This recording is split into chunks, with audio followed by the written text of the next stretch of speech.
ఇక మరి దునియా మీద రేవంతమయ్య పరిపాలన ఏ రకంగా ముందుకు కొనసాగుతుందంటే అంతనాడు లేదు ఇంతనాడు లేదు సంతనాడు పెట్టింది ముంతంత కుప్పు అన్నట్టుగా నీ పాడైపోను ఏ ఊళ్ళకి ఏమి లేదు ఎక్కడ దక్కనే ఎల్లక్క ఇళ్ళకినట్టే ఉంది రేవంతమయ్య పాలన అని ఈ నోట ఆ నోట గుసగుస పెట్టుకునే కాడికి వచ్చింది కథ.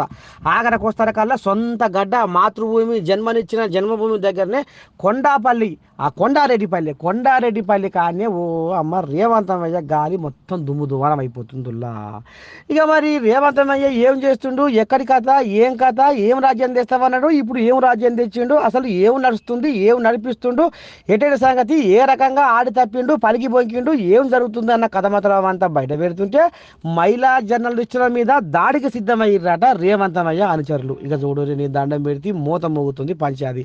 అరే మేము అరే అంటిమా అప్రవంటిమా, ఎందుకు మమ్మల్ని మా ఉసురు పంచుకుంటున్నారు, ఎందుకు మేము ఉన్నది ఉన్నట్టు ప్రశ్నించొద్దా, అడుగొద్దా, చెయ్యొద్దా, చేపొద్దా, జనాలకు మేలు జరగొద్దా, సమస్యల మీద స్పందించి మేము మాట్లాడొద్దా అని అడిగితే ఇక వాళ్ళ కెమెరాలు వాళ్ళ చిప్పులు గుంజుకొని ఆగమాగం జగన్నాథం చేస్తున్నారట రేవంతమయ్య అనుచరులు.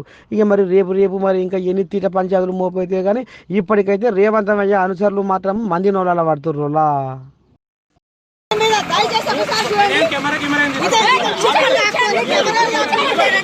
ఒక్కసారి చూడండి కొండారెడ్డిపల్లిలో ఏదో వీళ్ళు చేసే దౌర్జన్యం ఒకసారి చూడండి.